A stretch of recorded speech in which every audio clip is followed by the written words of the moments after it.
in the den of iniquity. Vicinity no pretty, calamity fi hit we any moment. What a pity. Tomorrow never certain. What dwells behind the curtain? The face of evil smirking with the shifty eyes averting. It's not a steady bubble that either pop or topple. Many will fall and stumble. Let the dozers gather rubble from LA to Colorado, Guinea to Burkina Faso. Cannon could reach the towers and the troops will storm the castle. Hey, I say, run, run, come, make we get it.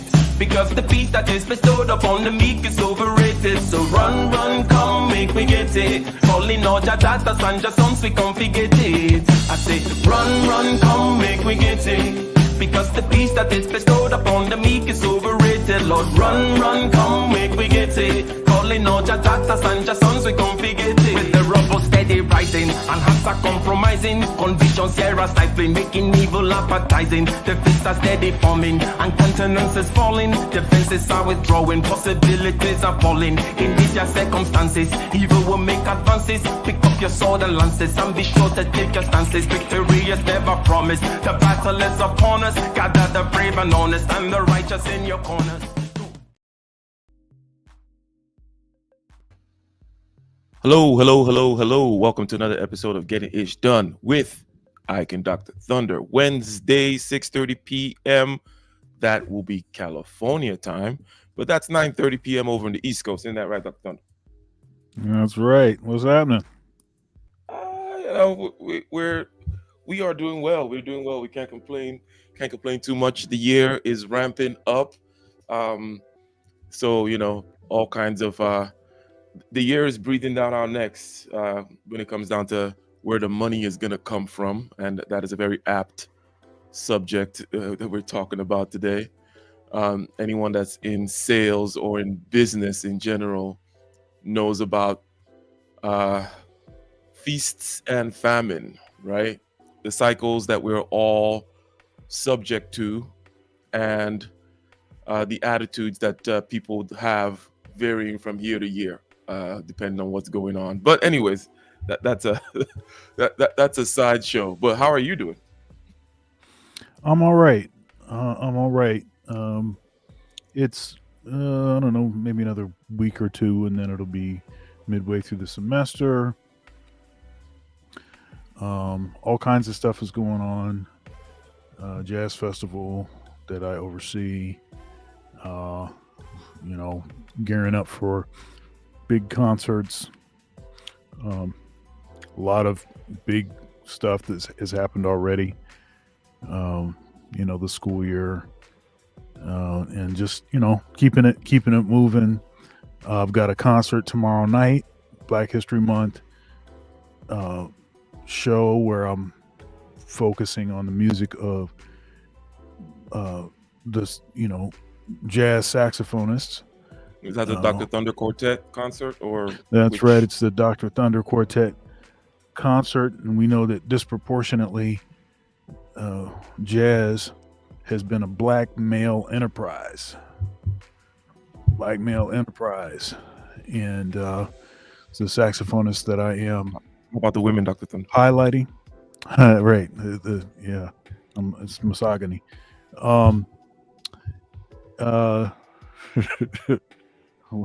What about the black women? All right. Anyhow, so somebody said that. I don't even know where that came from. Somebody, just some random person went around. What about the black woman? I don't know why that happened, but anyhow, so we'll be covering Charlie Parker, Cannonball Adderley, John Coltrane, Joe Henderson, and Wayne Shorter. And the concert's actually been sold out for about a week and a half now. It'll be live streamed though. It'll be live streamed on my various platforms, and there'll be a way to support the show. We're talking about how to raise money for your dreams. You can start by hitting my Cash App, Dr. Thunder Music, all one word, spell out the word doctor. But you can support the show various ways. It'll be streaming on my main channel, but it'll also be on my music channel. And that's been a major thing. I've been pushing all of the music stuff over to my new music channel. So the channel is growing. uh, slow but steady, and it's starting to hit a few numbers where I can see it accelerating, and I'm getting good numbers of views, especially on the shorts. So yeah, lots of stuff is happening. You see me with my Minecraft shirt on that I did not buy. This was my son's idea.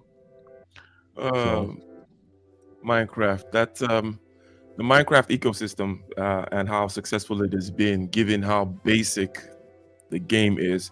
It's a things just come to mind now regarding perhaps the power of the network, right? Because it's an online situation. It's about networking with your friends online. But Mhm. for those of us who grew up in the video game era, we know there's nothing particularly exciting about Minecraft, right?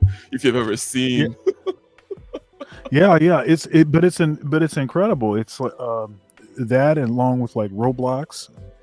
Mhm. Fortnite has started to become a bit that way. They're all three of those things are cross-platform applications. You can do it on PC, you can do it on your phone, you can do it on, an iOS device, an Android device.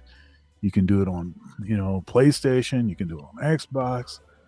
You can do it on Switch. You know, you can do it on everything, and they found a way to make this.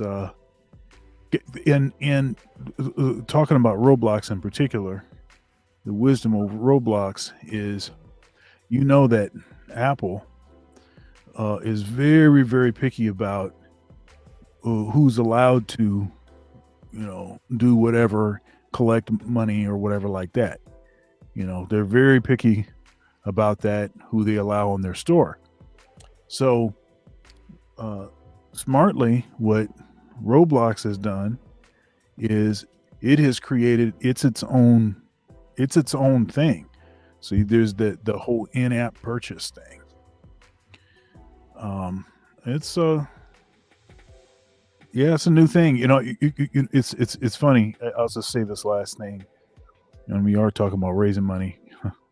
Mhm. Maybe we should be talking about spending money, because this stuff is not cheap. This Robux and V-Bucks, all these, thing, and it's like, dude, this, you want this for your birthday? You just want $100 worth of Robux? When you stop the game, you don't have anything to show for it, right? But they don't seem to care, and apparently kids, that's like a primary thing that they want. I know my son is always asking me V-Bucks and Robux. Mhm. Those are like the gift, the big gifts. So Yeah. Uh, the story of Minecraft is another very interesting story that perhaps we can broach at some point in one of these shows that we do. But it's mm, a great testament to just another example of how something becomes quite successful by making some of the right decisions, by starting raise by not diluting yourself. By that I mean, not selling early, not collecting money from Kevin O'Leary too early, and him taking away 80% of your company, or crap like that, right? And a situation where there's this passion, there's passion in there in terms of the people making the stuff, and nobody quite knew how it was going to get quote unquote monetized. But now I don't know how many billions they're making. But um, with your show, with the Dr. Thunder Quartet, because it's all relevant to what we're talking about today, ladies and gentlemen. We're talking about raising money. Okay, how do you go out there, reach into the marketplace, reach into somebody's wallet, whether it's your rich uncle or a venture capitalist, or it could be customers, in order to fund your dreams, right? And there's different stages of funding your dreams. At some level, it's you reaching out to your own personal money, and then maybe it's friends and family, and then you might get to a particular point where it's like, hey, I do need a particular infusion of cash. Mark Zuckerberg had to go out there and meet up with Peter Thiel, and Peter Thiel gave him $500,000, rather small amount, thinking now about what Facebook has become. And Peter Thiel was able to sneak in there early and made himself some billions. But with regards to Dr. Thunder Quartet, you said it's been sold out. how do you sell the tickets? How is this kind of thing funded, if you will? Um, is it a self-sustaining type of thing, and how does the funding happen here? Which I'm assuming is coming from ticket sales and cash apps, whatever it may be, to the degree to which there's outside funding. How does it happen? So there's been a particular partnership that's been rather successful for live music venues, and that is to have a restaurant. So a restaurant and live music goes well together because you're able to hide the expense, hide the cost, right? So when people come in, as long as they're buying enough food, drinking enough beverages, then you can hide the expense of the live music.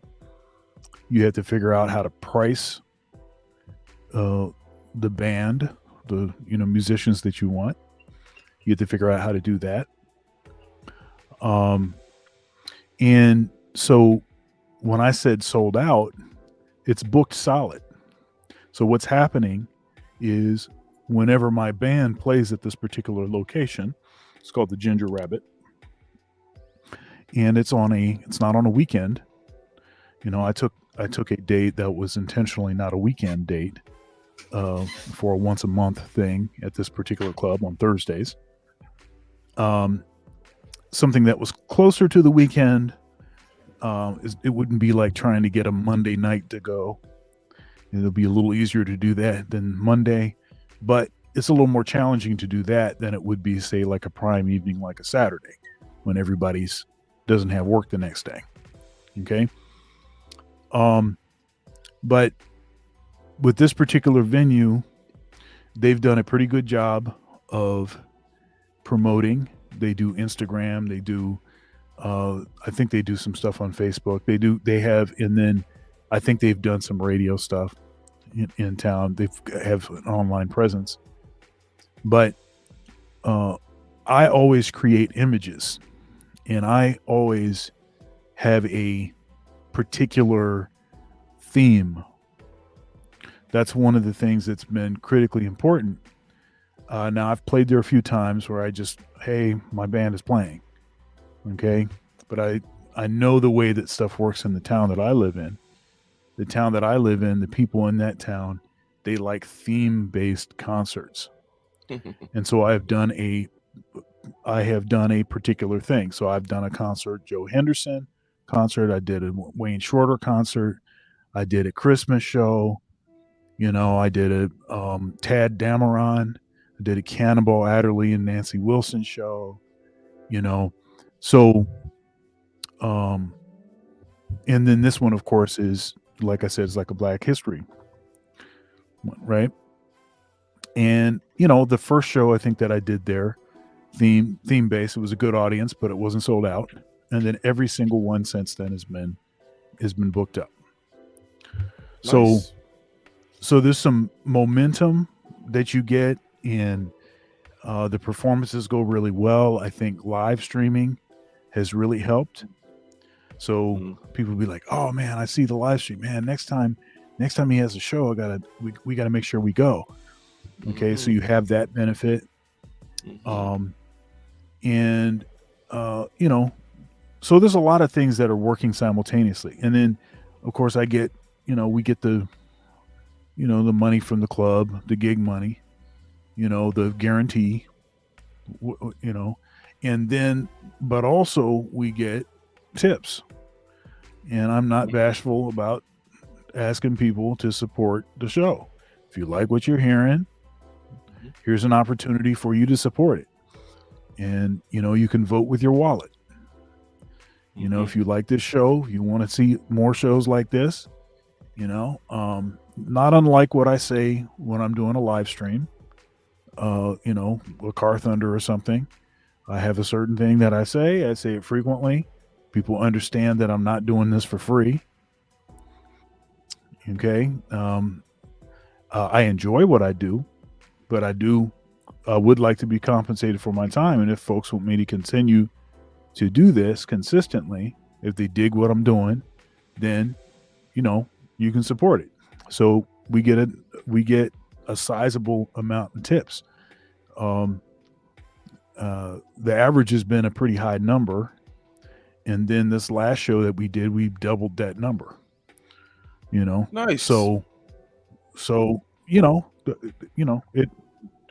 it goes. But the restaurant live music venue partnership has been really, really successful for jazz in particular, for live jazz. There's a number of really notable locations that they always have. Of course, they always have a bar, but they always have a full kitchen.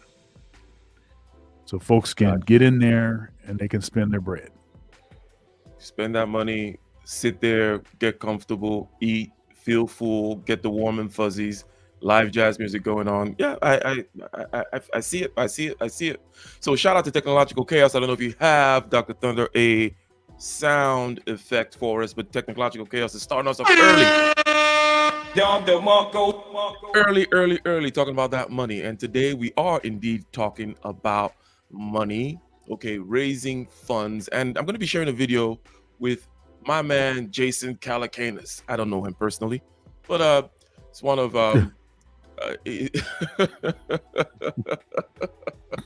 he's an interesting chap. There's a certain attributes that he has that I like, others that I don't like. He's a feeler, but we'll get to that at some point. But I like his kind of hard-nosed approach to telling people stuff. I like that, Dr. Thunder. I like the, hey, you're a BAN. Don't give me no excuses. If you can't do this, then I don't even want to hear about it. I don't care, right? I like that. Okay, and he is an internet entrepreneur, a venture capitalist now. He started out in the dot-com era. The dot-com era is Web 1.0. He sold his first company to AOL. Yes, AOL, Dr. Thunder. He's one of the OGs of this space, right? Really? And he also has I also like a little bit about his background, because it's like a blue collar, started out fixing, what do you call it, printers and stuff like that. And then he got into journalism, and he sold his first company, which was one of the first internet magazines, sold it to AOL. And that's how he kind of got his foot in the door in this space here. That was the first company he sold. And it was also an early venture. He does what is called seed round and Series A. That means at the beginning of the company. Okay, before the big people, before he started raising money from the big people. And he was one of the first people to invest in Uber and also Robinhood. He wrote a book called Angel, and this is all about angel investing. And as you know, you invest in 100 things, and 8 of them make up for all the money in your fund and then some, because you can get like a 4,000x company every once in a while. But you do have to do due diligence and for all the 100 that you do. So it's not an easy business, right? It's not like, oh, you just take money and throw it somewhere and it's like, no, it's everything you're looking at with due diligence. You are doing your homework, you're helping the entrepreneurs you're going through, and then every once in a while, boom, something happens. And they, as a matter of fact, also these investors, venture capitalists, get money from school endowment funds, for example, amongst other people, right? So they have to go to other people and say, hey, because these school endowment funds are investing in the S&P 500 and whatever indices that they're investing in, and they're investing in also some hedge funds or whatever. And venture capital in the tech space is another place where they can put their money in. So these people go to these people, right, to get money from them. And that dovetails with something that we might talk about with regards to grant money, which is you being on the other end of the money thing, which I find is more, which you will probably tell us is more difficult, right? Because it's not like you're coming to somebody and the person is looking for the return, he's looking for the next big thing. And if you have the next big thing, then to hell with the politics of it. I'll find a way to get you the money, as long as you have the right fit, you have the right spirit, attitude, work ethic, and you've proven something on paper, the balance sheet of your company makes sense, then I'll go ahead and give you the money. But it's probably way more political when it comes to your end of the business. But that's Jason Calacanis, ladies and gentlemen. Shout out to you guys in the chat. Shout out to Mike V. Go ahead and click that like button, click the share the stream, and let us start here with Mr. Calacanis.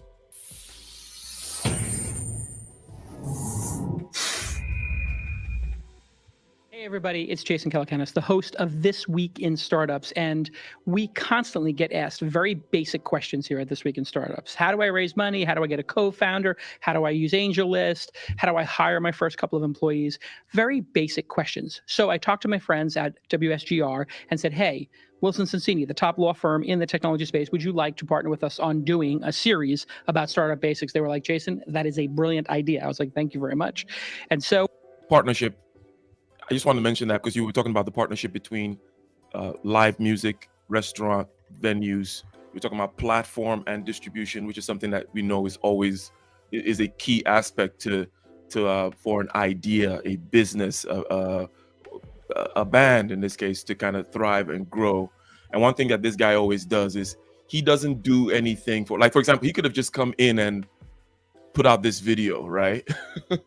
But no, he went and found a partner. Like, hey, Mr. Law Firm, hey, you wanna? He's always hustling. That's kind of what I like about him, right? I'm sure he got money from these people, right, in order to kind of use their name, right?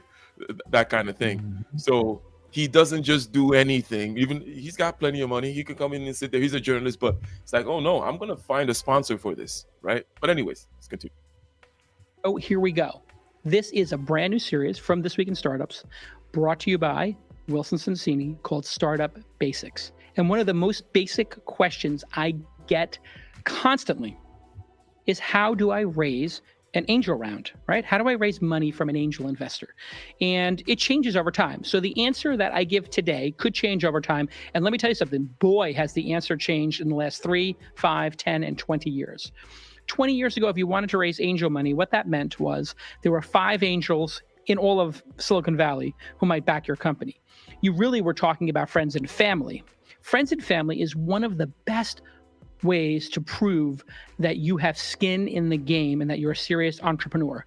If you go to your rich uncle or your dad's got money or your cousin, and you actually take the first $10,000 or $20,000 from them to build your prototype, when you go talk to a professional angel investor, they know that you had the guts, the gumption, the gall to ask the people who you go to Thanksgiving or Passover or Christmas or whatever holidays you celebrate, and potentially have a very awkward moment with them the next time the holidays roll around.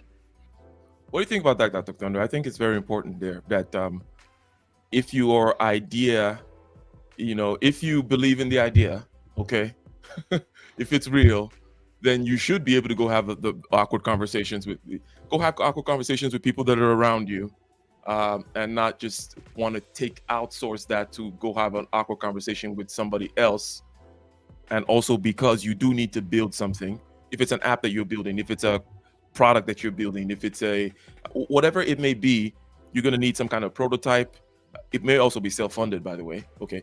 But you need a prototype. You need somebody to design some kind of marketing for you. You may actually start selling stuff, build up a website, have a marketing page, have a Facebook marketing kind of deal there where you're already selling something before you go and start to proof of concept, let's say, beyond proof of concept, perhaps. Hence, this friends and family / self-funding phase is very important. What are your thoughts about that?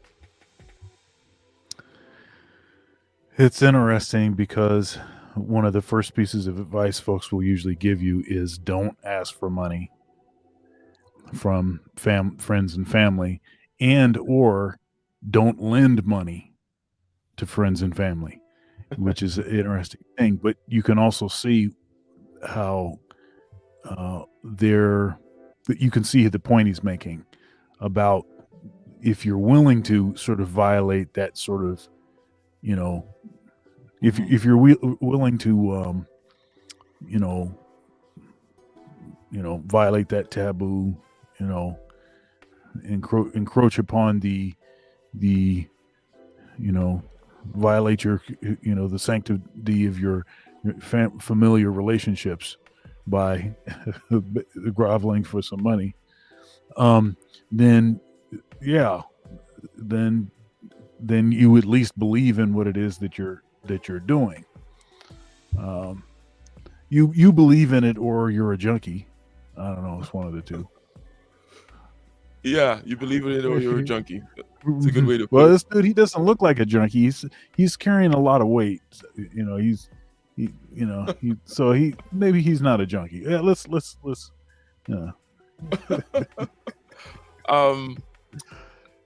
yeah. Definitely there is a rule there that you don't go asking, and when you loan money to a friend, don't expect it back, right? It's not a loan. Right? That's another rule that is out there. But the idea that if the people who know you are not willing to give you money, then there's something, then I'm not, presumably you need money, right? And not everything needs money in this particular way. Perhaps you may want to self-fund this stuff by having some other thing that you got going, right?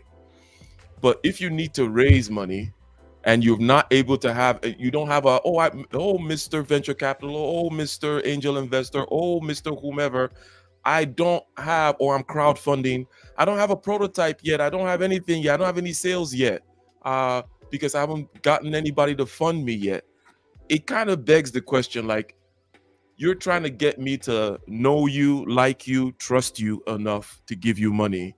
But the people who already know you, presumably like you, and should trust you, you haven't gotten any money from them, right? That is a little sketchy.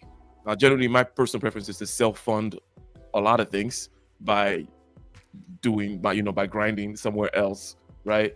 But if you can't self-fund it, you can get money from somebody within your circle to go to a venture capitalist, in this case, an angel investor, and say, hey, I need, like he said, if you can't get the first 20,000 from your own circle, then there's a problem there. And you'll be surprised how many people actually think that, you're just going to go fresh into something and just ask for outside money immediately when they have not shown any quote unquote skin in the game. So it's a great signal perhaps it's more of a signal for the person giving you money than, it's not particularly important that you raise it from friends and family, right? But somebody who is giving you money and they see that, hey, you've already, you got a whole bunch of, personal circle money already, that's a great relief, right? If you put yourself in the shoe of the venture capitalist, Dr. Thunder, is that a good signal for you? You have two people. One of them has a prototype and has already been self-funded. The other one has a good idea. They both have good ideas, right? But the other one hasn't raised any money yet. How are you evaluating these two? What are your thoughts there?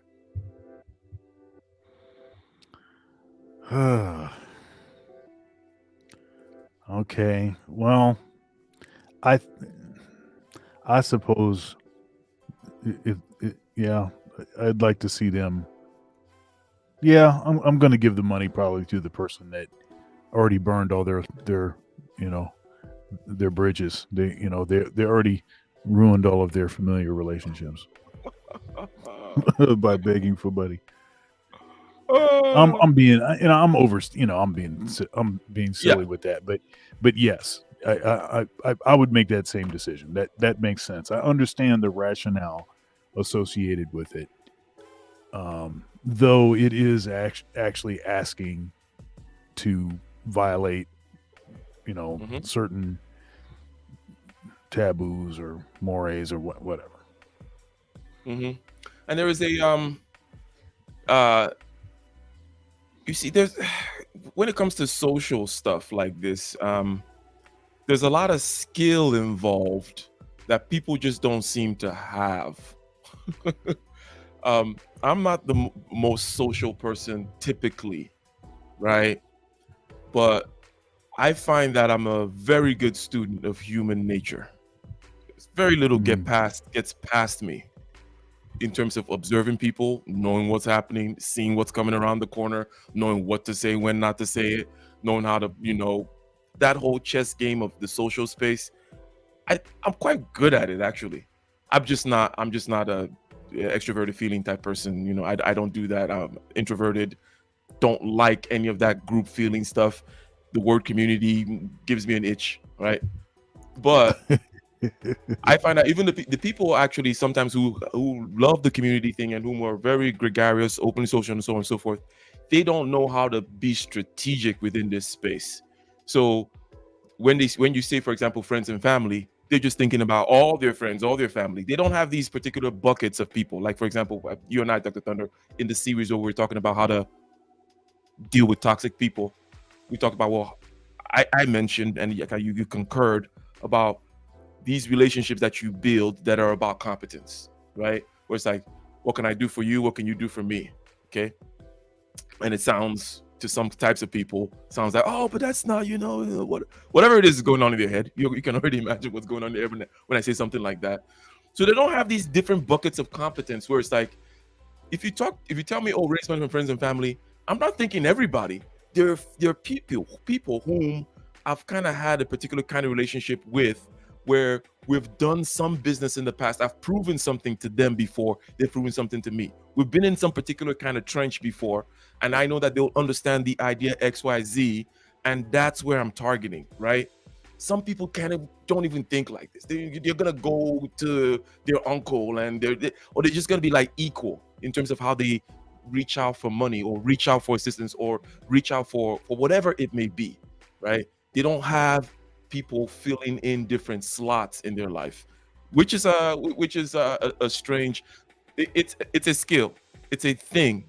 I'm at the point in my life where I'm starting to know that this is something that I'm actually pretty good at, and you better be good at it if you're going to be, doing sales, which is part of what I do in many fronts. Shout out to Don Alfonso. He says, greetings to the panel. Let us continue here. Basically, we are talking about raising money, funding your dreams. And first thing is, hey, friends and family, if you can't get that money in, from people whom you may be having an awkward conversation about, next Thanksgiving when you lose their investment for them, then maybe I shouldn't take you seriously. But anyways, let's continue. Because you might lose their money. Oh my God, is this a great signal for you to send? So first and foremost, ask your family and friends who are rich and can afford to lose a little bit of money, and say, hey, I've got a killer idea. Will you give me $10,000 for, 2-3% of the company? A ridiculous deal. Maybe 5% of the company, whatever it is, whatever you need to get done at that time as an entrepreneur. Now, if you're a serial entrepreneur and you don't put the first $10, $20, $30, $50,000 in yourself, you're going to negatively signal the angels that you don't actually really care. Right? So if you're like some guy or gal sold your company for $25 million or $250 million, why are you coming to me for your first 25 or 250K in angel funding? Isn't that your job as somebody who has made some money? So those are two really great early indicators. One, take money from friends and family and risk those relationships. And if you don't have the guts to ask your parents or cousins or uncles for money and your friends, is it really that good of an idea? Ask yourself that. It's a very important test for you. Now, second, if you've got $100,000 in your bank account, or 50 or 250, and you're not willing to put it on your own idea, then why should anybody else back you? You failed two tests if you're not willing to do either of those things. So that's table stakes. That's how we're going to start this discussion. And that's how a lot of these discussions will happen. And how much work have you put into this idea? There are people who are talkers and people who are walkers. There are people who say, I will start working once I get money from an angel investor. When I get that sense from somebody that they're not really working on the idea, that it doesn't have a sense of inevitability, that this is going to occur with or without me as an angel investor, boy, I am just not interested. What, you're waiting for me to give you a $10,000 or $25,000 or $50,000 check for you to start working? It's never the way I did it. Okay. Now, something there about the inevitability part I want to kind of see if we can touch on here. When you go to the bank to ask for money, right? Let's say it's the bank in this case, right? Which is a more formal setting. The reason why you already want to have something going is because, okay, it was inevitable in the sense that, okay, this is something I'm going to do because they're backing you as a person, right? The idea is great, but we know, Dr. Thunder, ideas are cheap. Okay. And things don't just happen automatically. They have to be driven by people. And if this person is going to do it with or without you, hey, you want to be part of this? Maybe you'll help me purchase my next set of computers and servers, which I need if you give me this $250,000. But trust me, I'm going to get those servers. Okay. It may take me a little longer. All right. Or maybe somebody else, the next bank down the street, will get in on this. But this is happening with or without you. That sense of inevitability, that sense of this is my calling, this is my passion, this stuff is going to happen with or without you. Great signal to the person whom you're trying to reach out for money to get. But what do you think about that whole talkers versus walkers, I'm going to start working when you give me money type stuff, or as opposed to, hey, here's what I've gotten to, here's what I need. If I get it now, then I'll be able to accelerate. But if I don't get it now, hey, I'm going to get it anyways. What do you think? Yeah, I totally agree with that.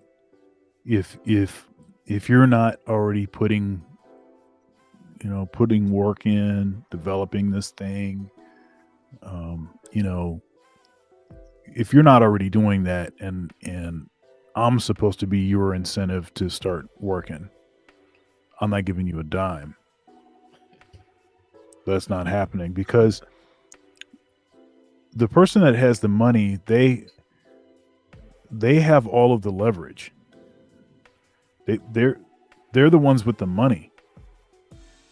They have, so why are they going to give you the money? That's the question. They have to believe that they're going to get something out of this. It's not just because, out of the goodness of their hearts that they're going to give you money.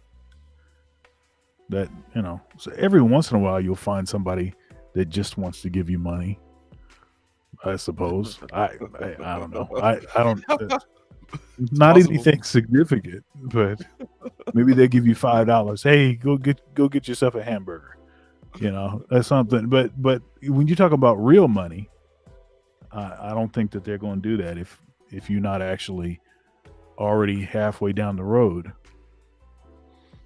Has anyone hit you up for money for this kind of thing ever before? Maybe you're one of those friends and family people that they're talking about, that somebody's like, or your family is not junkies or what? Right. No, I don't know. I might kind of telegraph a certain vibe or something. Like, don't be asking me for no money. Don't be asking me for no vibe.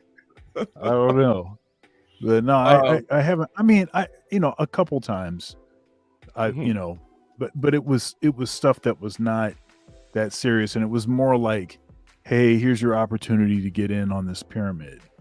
It was more of that than it was like, hey, I have this like flushed out business plan. Take a look at it, and Gotcha. I'll sell you 10% of my company. I've not really had those kinds of. Yes, somebody try to pull you into multi-level marketing stuff. Okay, gotcha. Right. I've gotten a couple of such. Well, I'm thinking of more significant ones and less significant ones. There's a buddy of mine that runs a company called Run Buddy Mobile. He created it. It's a dog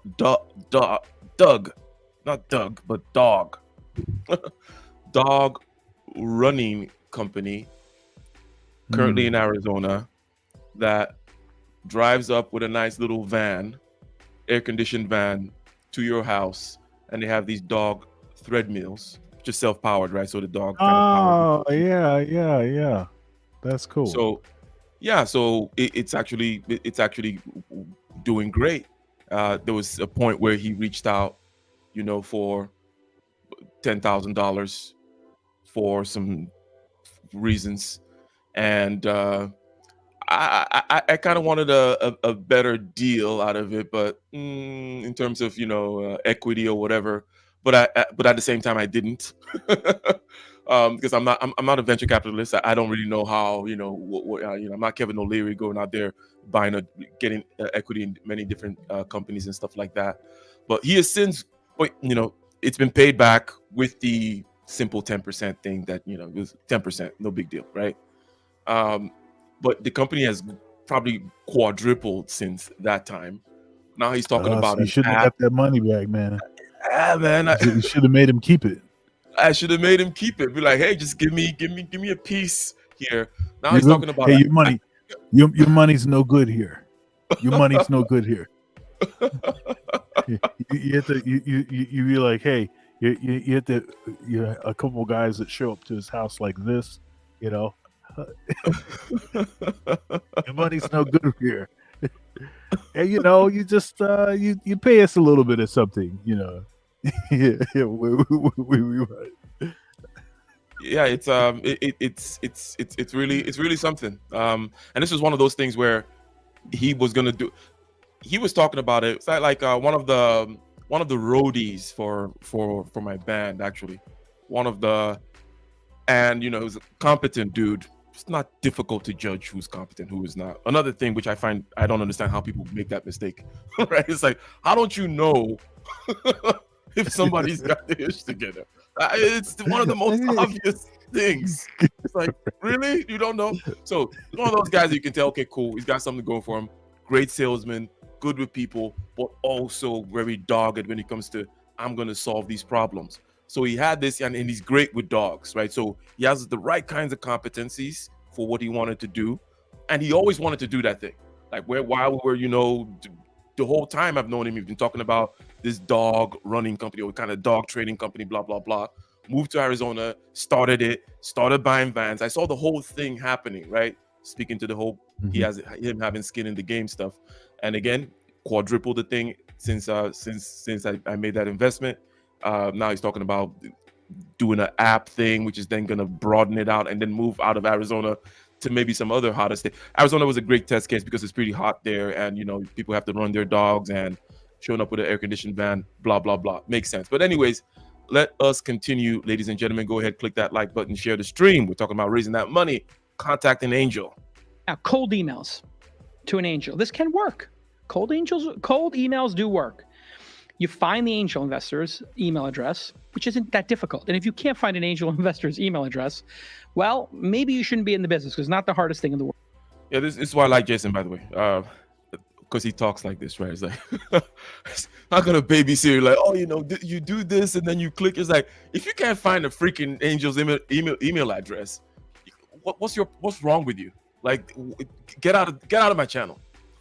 Do work. You find the angel investor's email address, which isn't that difficult. And if you can't find an angel investor's email address, well, maybe you shouldn't be in the business, because it's not the hardest thing in the world. And you can also find these people on AngelList now, and Twitter, and Facebook, and LinkedIn. So the angel investors are out there. You just have to do the research. So contacting them by email, it's delicate because they get a lot of emails. What will they respond to?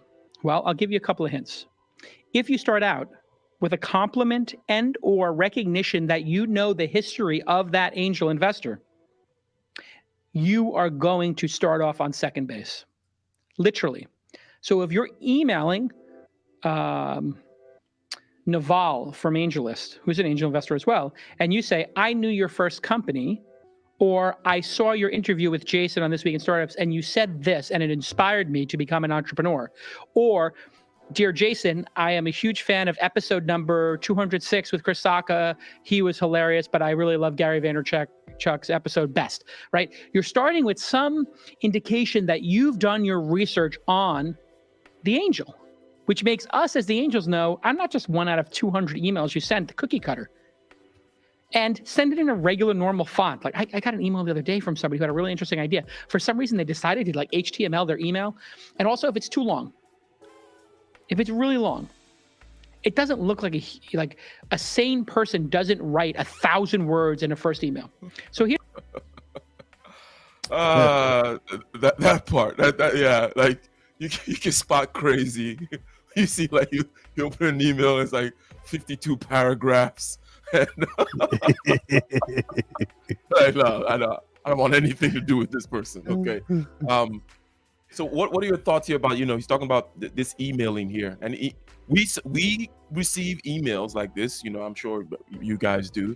I get them for, you know, hey, let's cleaning services. I build websites. I do this. I do that, and I also Yeah. do it too in terms of I send emails out there, right, to people, and the start with a specific compliment thing where you can say, hey, Dr. Thunder, I really liked your last live stream at X location when you played this thing at the whatever minute mark. Really nice, blah blah blah, with the sax there. Does that how does that strike you, Dr. Thunder? Is he, because I know that number one is extroverted feeling type stuff, right? We're getting into that feeling, oh yeah, da, da, da. But we're still human beings, right?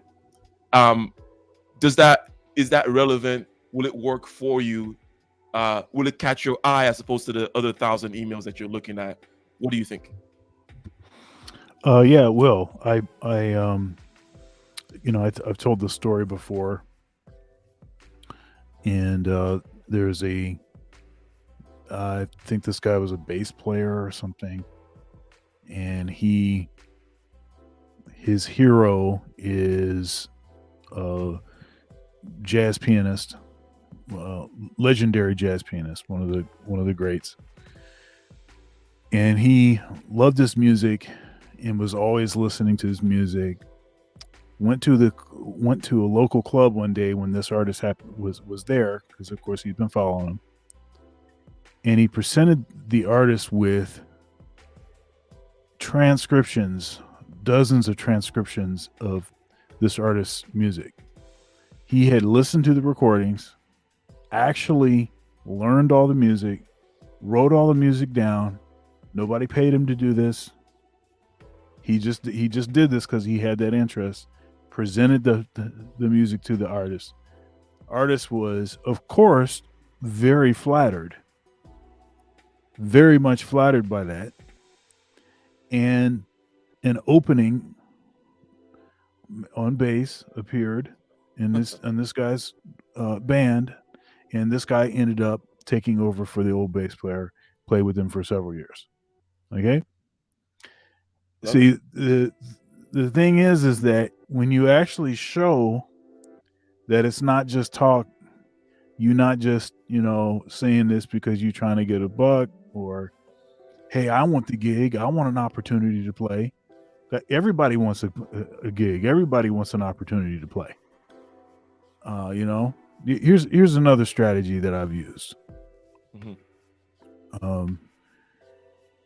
Because when you're always, look, people that have money, that have the opportunities, that have the gig, people like Wynton Marsalis and stuff, everybody's asking Wynton for gigs. Hey man, whenever you need a saxophone player, hey man, you got my number, man. I mean, he probably gets that 10 times a day by like devastatingly ridiculous great musicians. Probably gets 10 like that every day. And so the strategy is, rather than asking for a gig, you call somebody and you try to give them a gig. You offer Wynton, you offer Mr. Marsalis a gig? That's right. That's what you do. Mm-hmm. I do this all the time. I offer, all kinds of folks, people that I admire, people I respect, and I usually have had some kind of dealing with them. But I reach out, hey man, I got this thing, or hey, I got this big composition, this big, what am I trying to say? Commission. I need this commission, can you write these charts? Whatever A-list person you can think of. And that's a much, much more effective way at actually getting an opportunity than let me send this cat an email, let me show him how great I am, and then maybe they'll give me a gig. Look, these cats are constantly bombarded with people that can play. So you have to find a different way to cut through that. And bottom line, people are still, You know, we're still human beings. We still like to be stroked. You know, we have egos. We like this.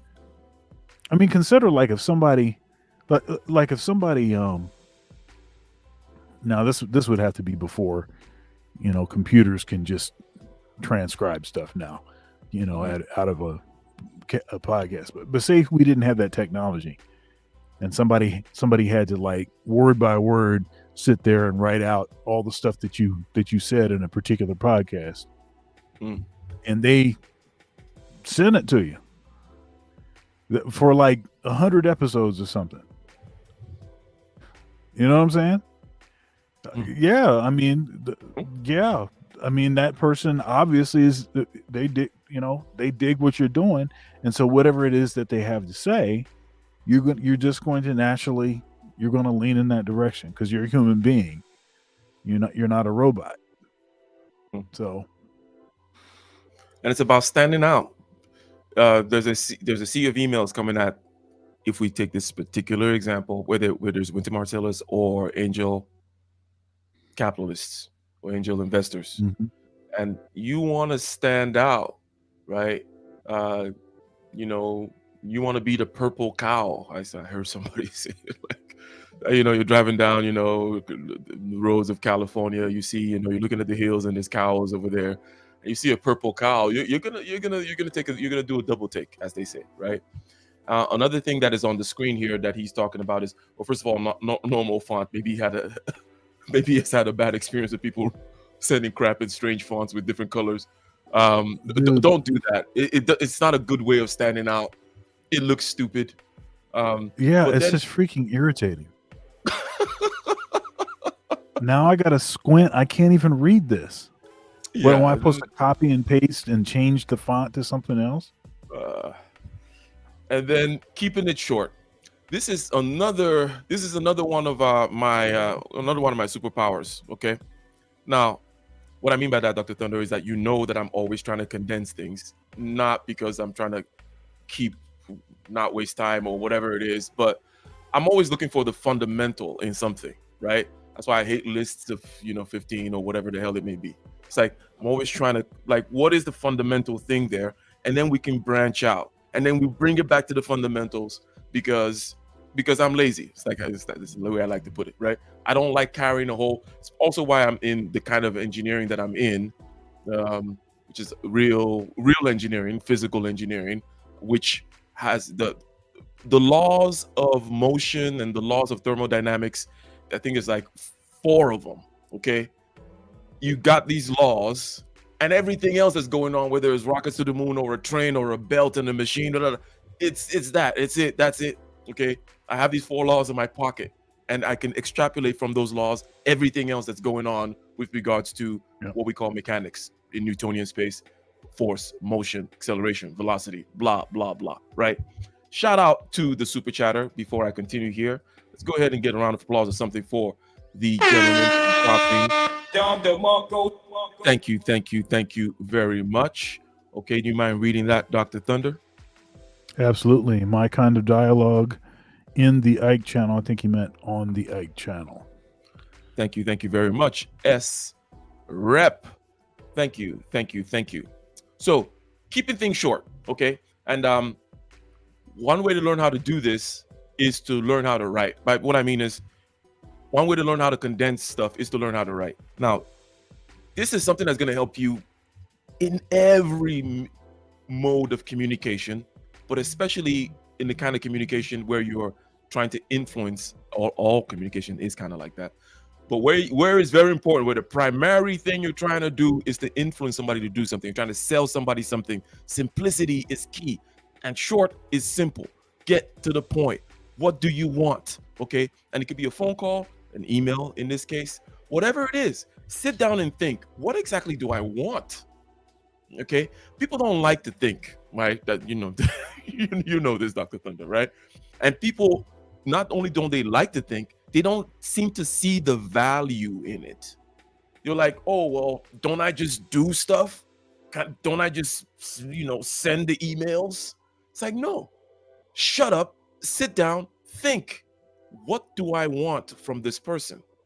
and you'll find out that it's not. You'll be in business. You're in you've been playing saxophone forever. You've been doing this particular business. And you'll find that you'll sit down and you'll think like, what exactly do I want from this person? You might think that it's obvious, like, yeah, I want money. It's like, no, what exactly? And it's got to dovetail with the person, the persona, the time, like, what do I want from Mr. Marcellus, right? What do I want from this particular customer? Okay. At this stage, maybe the end goal is to get the money out of their pocket, but what is phase one of this?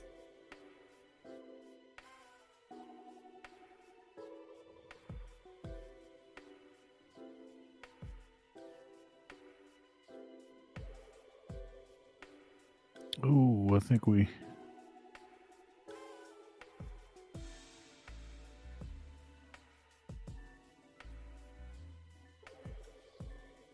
All right. Seems like we're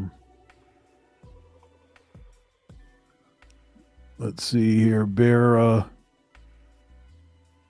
give us a little grace here. We're having some technical difficulties, but we'll be right back.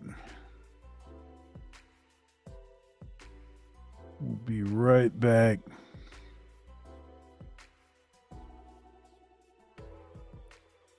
All right. So,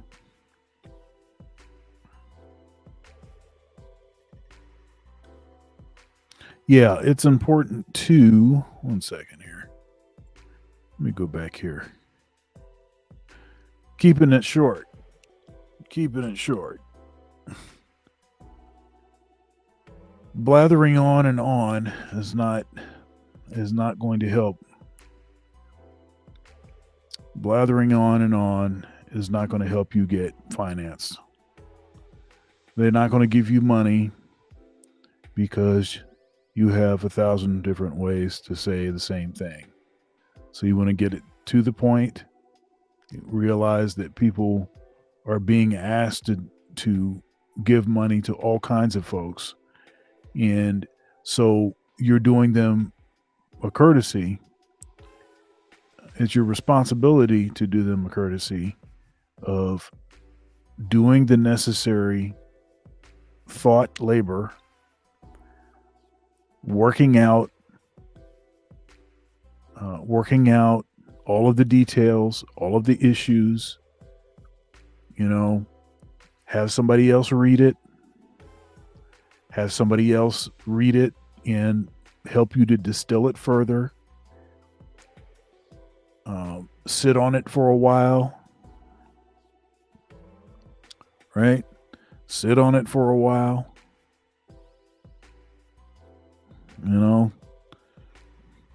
Think about it some more. And then after a while, then send. Don't send the first email with all kinds of, issues, typos, mistakes, and everything else.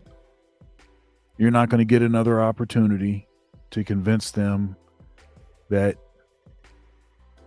they should give you money, because they're just going to see your name again and recognize that you were the one that sent them some bogus email, blathering on and on with a bunch of typos, saying the same thing over and over with some freaking pink script font.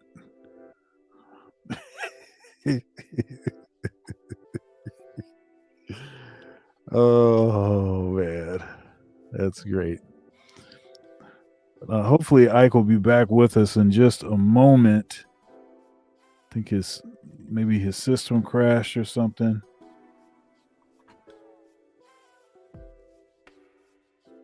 Oh, she hate me, I see. What's happening? Going to start from the top. All right. Let's see here. I'm going to... Let's see. What am I going to do?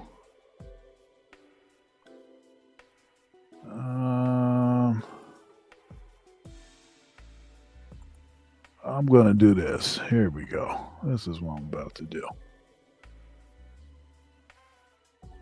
Yep. African struggle streaming. Ike is African struggle streaming. 1 second here. Let me see if I can find something I can put on the screen.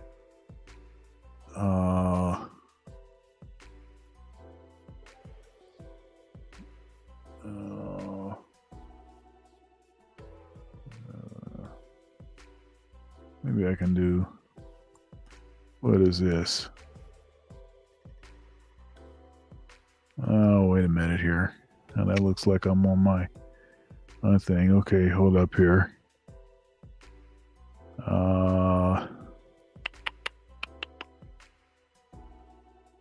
Okay, there he is. He's back. Hold up. Let me get off of this screen here. The I was taking insanity. your show over. I was taking your show over. Yeah, you're about to go Ecamm live on there, but shout out to you and thank you for holding fort there. And I did a little bit of I did a little bit. I was telling people not to be, blathering on and on with typos and stuff like that as I was blathering on and on installing.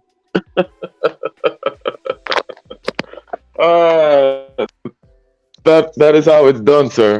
Now, but yeah, what I was saying was that people don't like to think, right? People don't like to sit and storyboard things, and people don't like to say, well, what exactly do I want from, let's say, Wynton Marsalis in this particular phase of the game, right? At this phase of the game, ultimately, you want to be in there, right? You want to, I don't know what it is. You have your vision as to, well, what you would like out of a particular outcome. You want them to give you $250,000. You want to be in all their gigs in the future, whatever it is that it may be. But this particular email, what is the outcome that you would like? Because there's steps to things. And when you stop and you think, then you'll be able to get into the steps, right? And the first step in this particular case might be, hey, I need you to send me these particular drawings for this particular project that you're doing, right? So that is, hence the email is going to be poignant and straight to the point on that part. Like, hey, I'm Ike, XYZ, here's the value proposition. Can I get the drawings, right? You want to give them something that they can easily do. And, if you've done the first few steps, which Jason talked about, which is, be particular in terms of the compliment that you're giving the person. Like, hey, I know of your work from this particular avenue, and you catch their attention that way. The next thing is you want to give them an action that they can easily do, as opposed to, I would like to have a conversation with you about, and it's like, a conversation about what? What do you want from me, right? People don't like to be in the world of uncertainty when it comes to what you want from them, because they know you want something, right? They know you want something from them. Just tell them. And if you don't think beforehand, then you can't tell them, right, Dr. Thunder? Then you just Dr. Thunder's looking at the email thinking, what does this person want? What does he mean? Oh, I would like 15 minutes of your time to have a conversation about how we're going to grow your... I don't want that, man. Delete. I don't have exactly. 15 minutes. Exactly, man. You want something where it's like, oh, this is relevant. They have a game plan. First step of the game plan is for you to do X, and boom, you do X. Or the chances that you do X actually goes way up, ladies and gentlemen. But anyways, I hope my audio is not too bad. I'm here with my headphones. Let us continue here with Mr. Jason Calacanis on his tirade. Keep it short. If it's really long, it doesn't look like a sane person doesn't write 1,000 words in a first email. So here's what your first email should say. Dear ex-angel investor, I really am interested in what you said in this article and or podcast. I agree, blah, blah, blah, blah. That's like one sentence. Sentence 2, I am a 27-year-old graduate of Stanford who is working on an idea. One sentence description of the idea. That's it. Just a little taste of who you are. We don't need your goddamn life biography because nobody cares. Nobody cares what school you went to, but a little bit. Okay, I'm a 26-year-old from Manhattan. I'm 22. I'm in Chicago. Just an idea of what I'm dealing with here. People do want to know. It could be I'm a 30. I mean, I don't mean to be ageist here, but it could be I'm a 30-year vet of the television industry, and I've left to start an advertising network for YouTubers. Here's how it works. One sentence, right? Just here's what I'm doing. One sentence. Then here's the magic. Here. A link. Yeah, I 30-year vet of the whatever industry, and due to COVID, I got laid off, and and I'm too young to retire, and I'm looking for a golden parachute.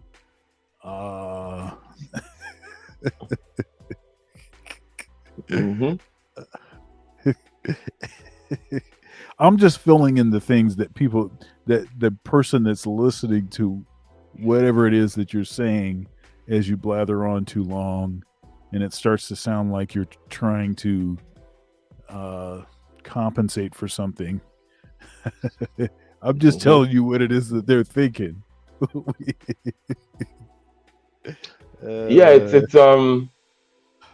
Again, I'm often surprised as to how unaware people are. They don't have self-awareness. They don't have awareness of the social milieu and all that kind of stuff. I would have thought that I was the one that was not going to be aware of these things, but it turns out that no, not at all. A lot of the people that you would think are aware, should be aware, just don't get it. They say the wrong things. They're seeking for empathy. Empathy isn't, dude. Or sympathy, in this case, sympathy, right? This is not what business is about, okay? I'm not trying to, I had a recent, there was a recent kind of group call.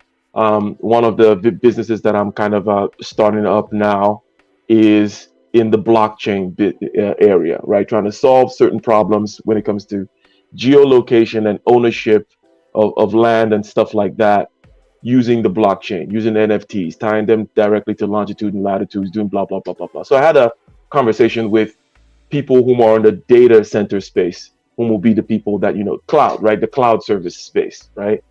And it was kind of interesting because one of them was just a little too eager and, just not very structured in the way he was going. It was kind of like, yeah, that's how we want. I just want to see how, we can I can't even do that thing that they do. Is like, how do we, come together? How do we work this together? How do we, scratch each other's backs? I'm like, what are you talking about? Like, you should have, like, you did not think about this. You did not think that's the point.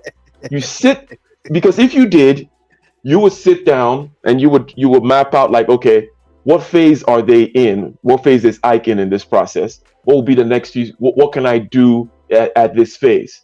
Okay, for him. Okay, how much data will he need? Will he need need me to do the front face of the app as well? How is he looking to grow? Those kinds of things, and you map that into the asks or the value that you're presenting to me, right? Not, hey, I see, you're doing great things, and oh yeah, I know this person, I can introduce you to this. They kept on telling me how they could introduce me. Shout out to them, by the way. I always, when I hear presentations or sales pitches, I'm always listening with a super critical ear, because it's what I do. And you find all the pitfalls and I get it, they're putting their foot in their mouth. They see themselves sinking and they're sinking further. I know the feeling. And I'm just there listening quietly, I'm giving them more rope, in other words, like, to hang themselves with. But I'm going to continue the conversation with them, no shade. But if they had sat down and thought specifically what they want with regards to the outcomes, right? What is, before I have any meeting, I have like a top tier outcome. It would be great if out of this meeting, not out of the whole relationship, because you want to keep things concise. Okay, out of this meeting, I can get this. But if I can't get that, these other two items will be great as well. And there's a path to getting there. This requires thinking.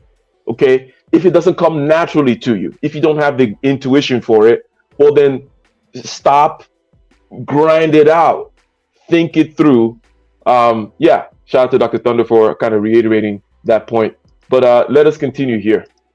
Let us continue. And I've left to start an advertising network for YouTubers. Here's how it works. One sentence, right? Just here's what I'm doing. One sentence.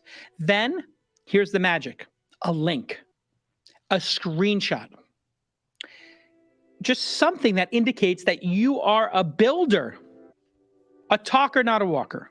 Nobody is interested in your ideas. We're interested in your execution. For the love of God, nobody cares about your ideas. I don't know how to say that more plainly. If you are an angel investor or a professional investor, do you know what you hear all day long? Ideas. Do you know what you realize after a very short period of time? Everybody has the same goddamn ideas. Oh, you want to make a social network that's better than MySpace, Mr. Zuckerberg? Wow, I have gotten that idea literally 500 times in the last 6 months. I'm putting us back in that time period when Zuck was, coming out and raising capital and leaving Harvard to come to Palo Alto. But what differentiated somebody like Mr. Zuckerberg is that Mr. Zuckerberg was not a talker, but a walker. He was a doer. Okay? He could show something. Here it is. Here is the basic version. Here's how it works, right? He had started building, and there was a sense of inevitability. You either got on the Facebook train or you didn't. And trust me, that train was moving fast. There was a sense of urgency to it. So that is how you contact somebody by cold email. And then at the bottom, so we got the first paragraph about the angel investor, second paragraph, who you are and your idea, and then 3, an image, a mock-up, a URL that takes them to a deck, whatever it is. And then number 4, I would love to meet with you anytime, anywhere for 15 minutes if you are interested in what I'm doing. So you've sent another signal. So Dr. Thunder, you said you don't have 15 minutes, but given the 4 points that are here, if indeed, number 1, they were able to kind of compliment you and say, hey, very specifically, your last live stream with the Dr. Thunder Quartet, I like that thing that solo that you did when you incorporated X. And by the way, here's who I am, here's my idea, here's a link. I have 50 customers already and growing. I'm able to do, I have a recurring revenue of X, right? And I need to grow in this particular way. I will meet with you anywhere, anytime. You have 15 minutes. Now, what are you thinking about that 15 minutes, Dr. Thunder? Oh, yeah. At that point, I mean, once the person is actually shown that they've done some research on me, then, like I said, I'm not a robot. I'm a human. So I'll be influenced by that. Mm-hmm. And once they show you that there is a product, yeah, exactly. So somebody also reached out to me about, as I said, I get all these emails all the time, and they'll say, well, this is not a sales pitch. I want us to sit and brainstorm, let's say, for example, right? And I'm like, well, give me these ideas. Give me a bullet point of like, here's what I've done for some other companies, okay, before, right? Here's a link to this website. There's a link to this particular article, as a matter of fact, that you might like, and I think it's particularly relevant to what you're pursuing right now. And that goes to point number 1, okay? And then I would want to meet with that. I don't know why it's so hard for people, man. Why they think that I have time to just, for a roll of the dice to talk to you without anything but just, hey man, I'm a human being. I'm reaching out to you. It's not a sales call. We're gonna do whatever it may be. You haven't shown me a product. You don't have any link. You don't have a website. You don't give me the ideas. You're making ideas seem like it's ideas are cheap, man. They don't mean jack s. As you know, Dr. Thunder, it's the grind. It's putting one foot in front of the other every day, waking up day after day after day after day after day after day, whether you feel like it or you don't feel like it. That's what matters, okay? So if you've done that and you have some kind of product to show, some kind of blah blah blah, you already have customers, you have whatever, and then you put that in front of somebody, and then you put that number 4. I would love to meet you anywhere, anytime, 15 minutes. If you're interested, then all of a sudden I'm interested, right? But ladies and gentlemen, shout out to you. Go ahead and click that like button. Subscribe if you're not subscribed to the channel already. Go ahead and share the stream. We're talking about how to raise money. Okay, it's very important when it comes to getting ish done. You got to leverage your sweat equity, right? You got to leverage your skill, and it gets better when you start leveraging other people's skill, other people's self equity, other people's equity as well. And then you leverage capital, maybe your capital, friends and family capital, and then even better if you leverage the big money that's out there to help you grow, and you're not over diluting your company and things like that. And there are skills that are associated with this that help you all throughout all forms of communication, persuasion, influencing, and what it may be. We've mentioned a few of them, and one of them, but now we're looking at the email deal here. And that email, some very important points in that email is, well, I think the most important is that you are concise, including the other aesthetic things that he mentioned. Don't use strange fonts and stuff like that. You're concise, and that means that you've thought about something. Okay, you'll be surprised. As I say it all the time, right? And I have said it already twice in this particular conversation that I'm in business. I know what I do, and I know the outcomes that I want from my customers. But before I do a sales pitch or a presentation to a customer of any size or any magnitude, I sit down and I ask myself, what exactly do I want out of this meeting? And I could spend up to twice the amount of time. If it's a 30-minute presentation, I spend an hour thinking, scripting, storyboarding. Don't I know my business? Of course I know my business. But every meeting I do that because it's always a little different, and you want to be concise. You don't just want to show up, because there's a different process. Everybody's at a different stage in the game. They have, and I've studied them. I know what projects are coming up. So I know, well, ultimately I want their business. That's what I want ultimately. But what do I want at this stage? At this stage, I may have some questions, and I may want them to do something, which is a good. I have these three things that I say, which is attention, intention, and big claim. A, how do I get their attention? B, what is my intention? And that's the part where you find out you spend a lot of time. What exactly is my intention? Not for my life, but for this meeting. And obviously it's going to dovetail with the bigger picture of what I want out of the customer. And then big claim is, what is my big claim? What am I telling them that I can do? Hey man, I can save you up to 50% on all of your installation costs. Hey man, I can do whatever it is, the big thing that you're saying. And here is the proof of it, right? You got to think about it every time that you do this kind of a thing. But anyways, let's continue. We are, as usual, running low on time, right? If you are interested in what I'm doing. So you've sent another signal. I will go anywhere at any time to get 10 minutes with you. That's how important you are, Mr. Naval. Okay? Mr. Chris Dixon, Mrs. Esther Dyson, whoever it is that you're trying to get as an angel investor. You want to make them feel like you are the most important angel investor for them to land. Even if it is not true, you need to make them feel special. And now, they will not respond to your first one, but they may click on the link. They may look at the images. You know why? Screens like to move. People like to see things moving on their screen. When you send somebody a screenshot or a wireframe, and you don't send everything, right? You don't want to send the whole goddamn sitemap and a huge 50-page document. That's absurd. But if you just send us a beautiful image, we are going to look at it. We cannot help but not look at it. Now, you say to me, well, I don't have a designer. Well, why are you coming to angel investors if you're not even capable in the year of 2014 of getting a world-class designer to...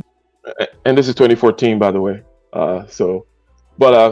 He's going on. And by the way, I noticed something. You see how straight, how aligned that computer is with the shot on the screen? This is, oh man, I'm sure you noticed that already. I'm like, that's money right there. I like this guy already. But anyways, yeah, let him continue. But what he's talking about now is one of the reasons why I like his attitude. He already mentioned before how, hey, if you cannot find the emails of these people, if you cannot locate them on LinkedIn and on Instagram, or you can't find the email of Naval Ravikant so to ask him for money, then get the hell out of this page. Okay, go crawl back into your mom's basement. I don't give a crap about you. You should not be in the entrepreneur game. Okay. Similarly, what he's saying now is going to be, well, oh, but I don't have a website. I don't have this. I have a resume. Get the hell out of my face, right? Nobody gives a crap about that. In the year of 2014, of getting a world-class designer to build you a couple of screens, for the love of God, a world-class designer on Dribbble or Behance.net cost $25, $50, $75, or $100 an hour. If you're not willing to spend $1,000 with a designer, you should not be writing that email. And this is a whole nother thing that I'm going to get into. Firing off emails is easy. That's why I get so many goddamn emails all the time. That's why all of us angel investors get so many emails. But making something beautiful and crafting it and thinking it through is hard.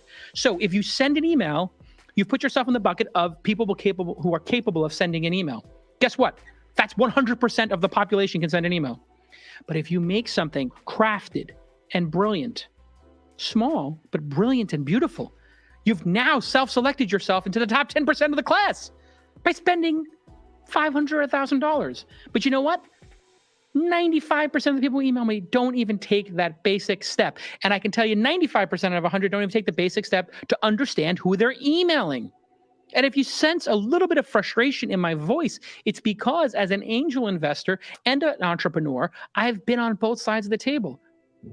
And I thought this for myself. I made these mistakes early in my career where I was just like, if I could just go to lunch with you, if I could just get time with you, you would understand that I'm brilliant. Hey, it might be true, but we need to have a filtering mechanism on the other side of the table. And the filtering mechanism, depending on who you are, is going to be execution, maybe their network, okay? And it's a very, or maybe how good your idea is, but I doubt it. Well, he just wasn't the right fit for me then. If he's not willing to listen, he's just not the right fit for me. He was, it wasn't meant to be, the universe will bring the right blah blah blah when it was just not the right one. It just it wasn't all that crap, right? All that crap. You can take all that crap and go to your mama. You can take all that crap and take it to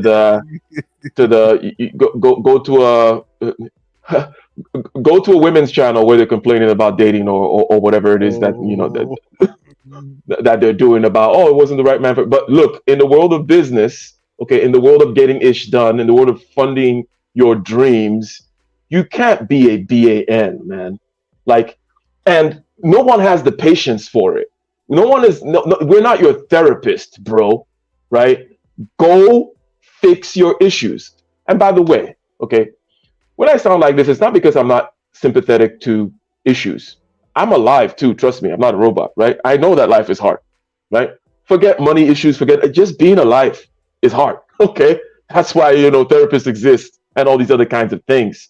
But there is a right time and place for different things, okay? And you can't be out there bleeding all over everybody, right? Go fix your goddamn wounds, okay? Go fix it. And when you come out into the world, be a healthy human being, because we're not your doctors. I'm not your therapist. If I wanted to be a therapist, okay, I would be a therapist, right? And, I do have some content that kind of helps with regards to, getting your head straight. I'm all about that mastery of subjective consciousness type stuff. So I get it. But this is a pragmatic world that we're in where nobody gives a crap about your issues. And they shouldn't.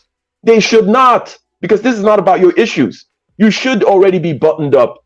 Shout out to Mr. S-Rap. You should have a slam dunk. You should have an idea. You should have an organized notion of what you want out of a meeting before you start pitching a meeting, rather than, oh, I just want you to listen to me. Just take the time and blah, blah, blah, blah, blah, blah, blah. Okay.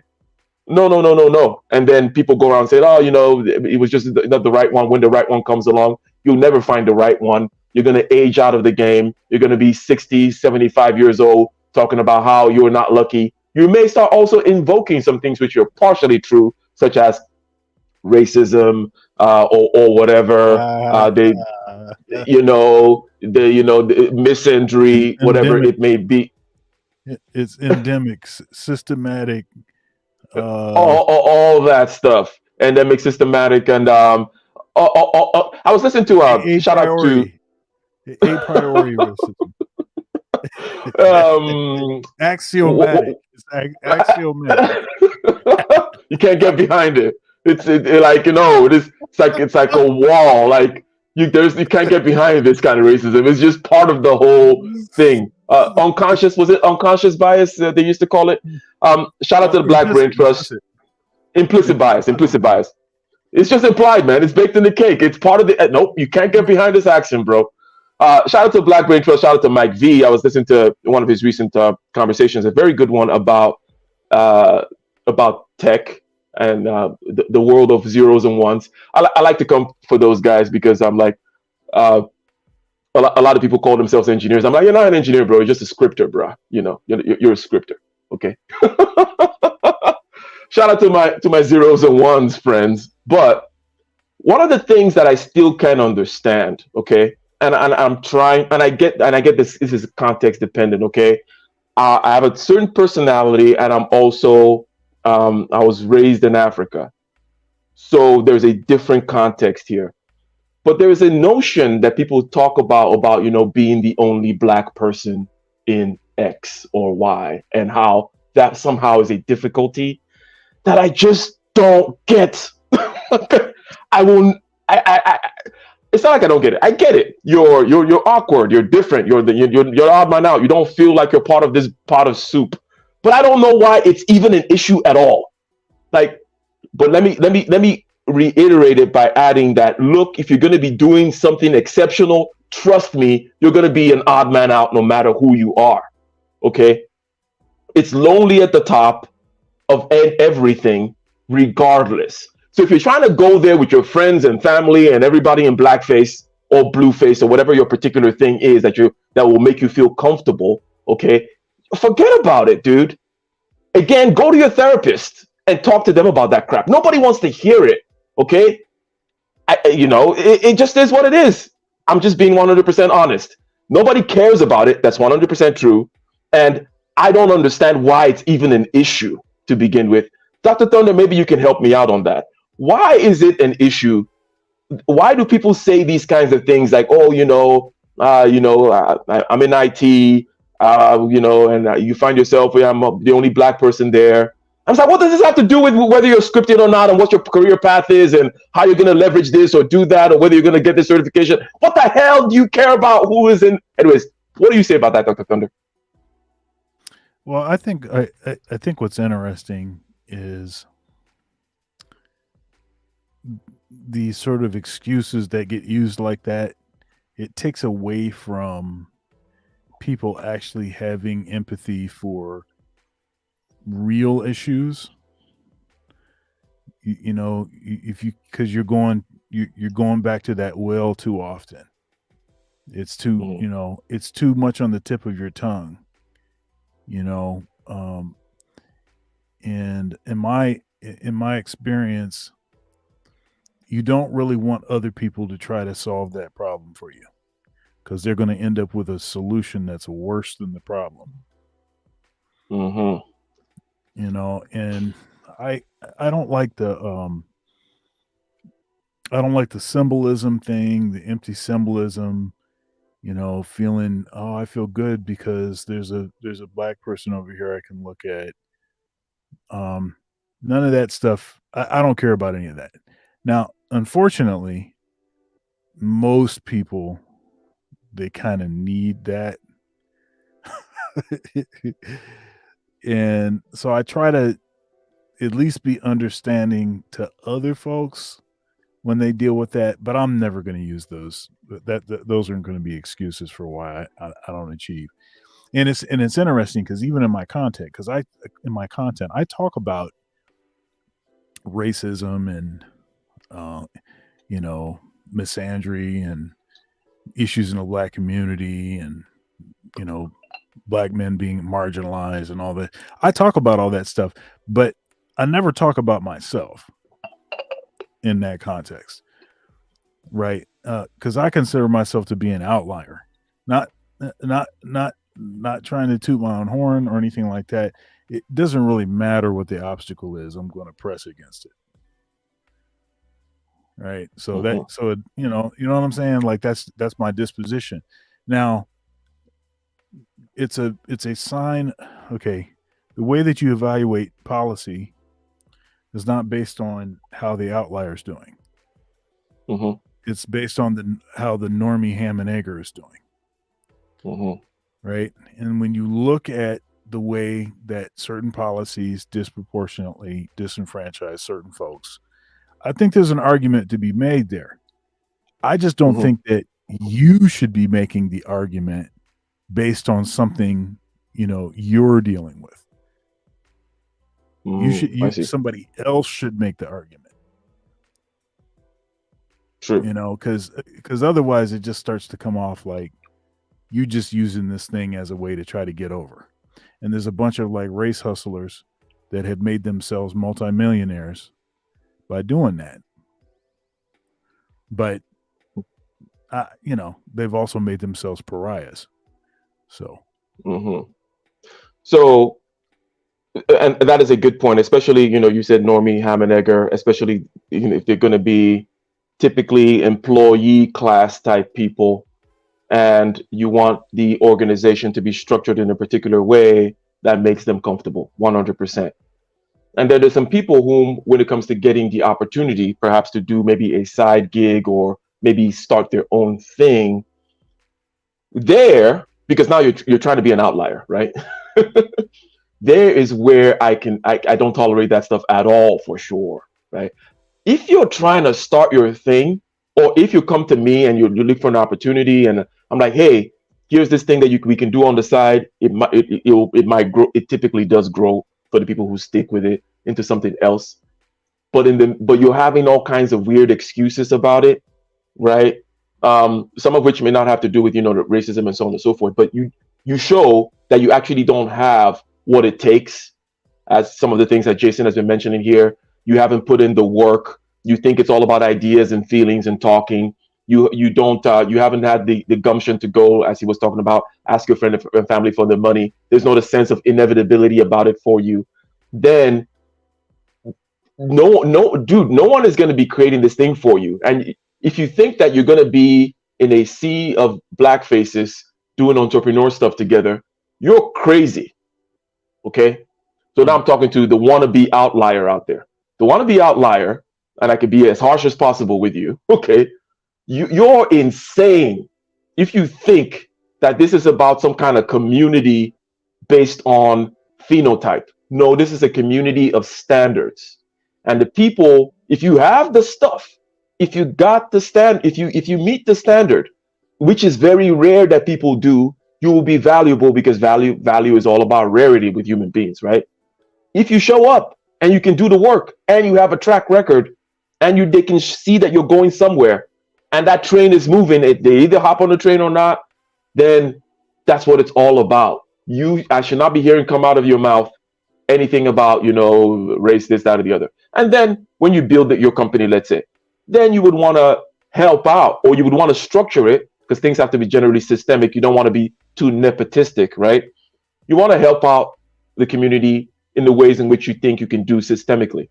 And you might then find out that a lot of the people in the community you're trying to help out just aren't ready. And you'll find out that, hey, you know what? I have to build a community of standards again. And whatever faces show up are the faces that show up. Black, white, green, yellow, male, female, might not matter. I just need a freaking competent engineer that can pull off this work and that's responsive, that when I send an email, they confirm that they received it. They follow up with the right kinds of questions. They give intermediate reports on, somebody who can manage their time, self-starter, all that kind of stuff. I don't care which kind of mode they come in. And if they need me to do you get my point. You get my point. But anyways, let us continue. Shout out to SREP says, one needs to understand racism, then become the best version of themselves, being being constructive hinders racism. Being constructive hinders racism.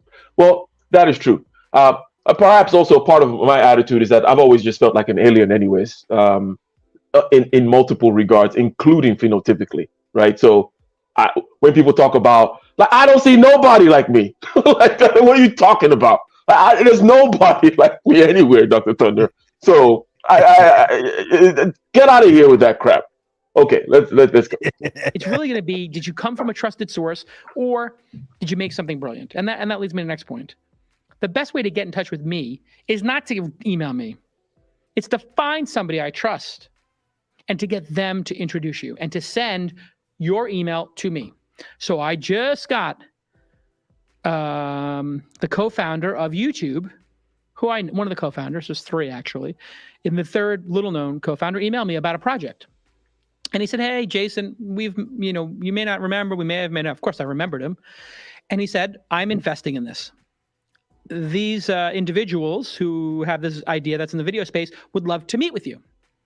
And I said, well, if they know the co-founder of YouTube and they're in the video business and they got him to email me, you know what? I'm like halfway there to investing. Forget about taking the meeting. I instantly replied with my assistant, get a meeting. Let's talk. And I didn't even really, I did click on the idea. They had a link there. They did explain their idea succinctly, but it was just a perfect interaction for me as an entrepreneur. So those are enough to get you started. Remember, just to recap, if you're not willing to take money from your friends and your family, then your idea probably sucks, and or you don't have what it takes to be a great entrepreneur, which is guts. Okay, are we clear? I hope so. Number two, if you're not willing to save your own money and invest it in making something that looks beautiful and deserves to exist in the world, then you suck and you should not be an entrepreneur. Could we be any more clear? Number three, if you're not willing to do basic research on the people you're targeting, for the love of God, you do not deserve to be an entrepreneur. And finally, you need to be smart enough to figure out who is in that angel investor's orbit. Who is in their orbit? It could be a lawyer. It could be the people they invested in before 10 years ago, 5 years ago, and you go have coffee first with them, get their counsel, and then ask them for the intro. But you got to be able to work your way backwards, right? One of the things I have so often in my career is people asking me to introduce them to David Sachs from Yammer, or Elon Musk, or Paul Graham, who I barely know, or Mark Cuban, who I sort of know for a while. Like, they just assume that I am going to, email them and forward their idea to these very important people in the world. You know what? You have to earn those intros. So that's another just sort of final thing I'll throw in here is set your target properly. If you really, and I don't mean this to dissuade people, but you're not going to get the time of the most important people in the world for your little dorky idea, respectfully. Start with the people who you can get access to and build up until you get access to that person. So this is not racism. This is not any kind of ism, by the way, right? People, I'm not trying to pick on the whole racism thing, right? But being cuddled is not what happens in the real world. If you want to be cuddled, there's a cap on you, right? The world of the people below that cap, they get cuddled. There's a ceiling on you, in other words, right? If you're trying to break through a particular ceiling, this is how things actually are, okay? And they may come out and they give their speeches and they smile and they talk, okay? But when you get down to business, nobody gives a crap, dude. It's like, you suck, you don't deserve. I should get a shirt called with "You Don't Deserve," just written on it, right? And it's not about, he's just saying this because he's a white guy. It's like, whatever, bro, whatever. Shut up. This is not for you then, okay? I don't want to hear any other word from you. Get the hell out of my channel. Go away. Never come back, right? This is not about that. This is the truth.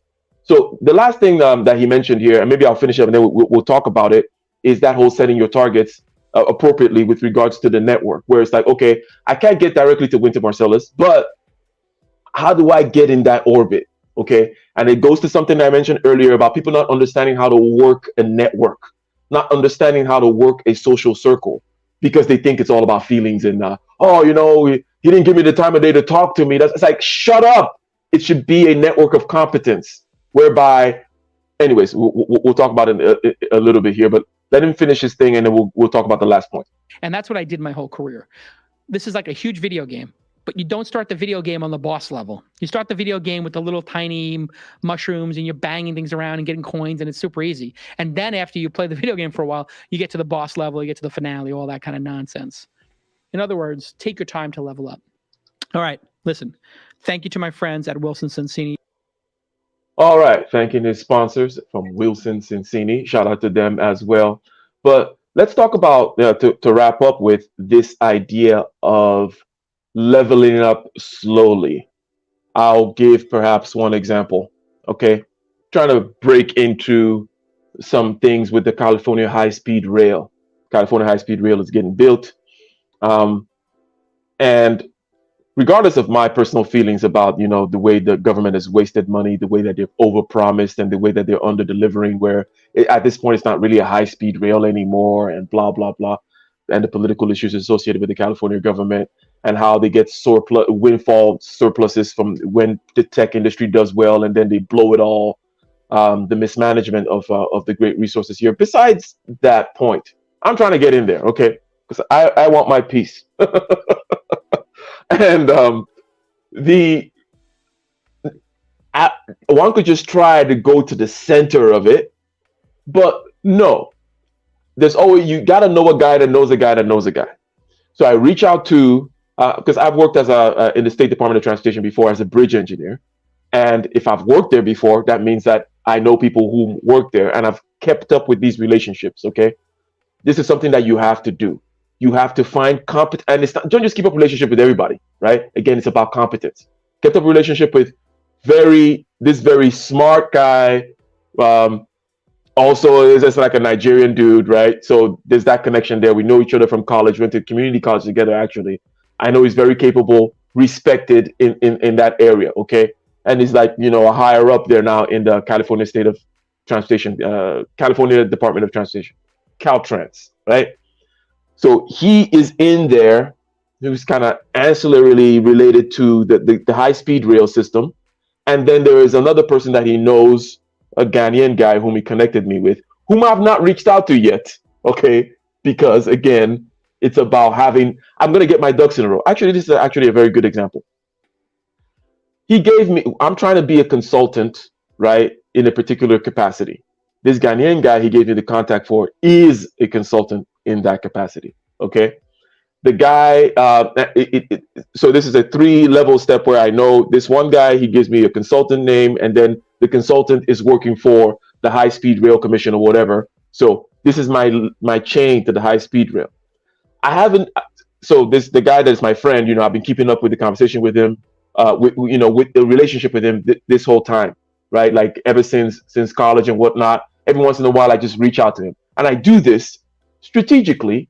Okay, call me cold and crazy, but you're insane if the world doesn't work that way for you. Go to kindergarten, go below that ceiling where people get coddled. Okay, I don't want to hear from you anymore.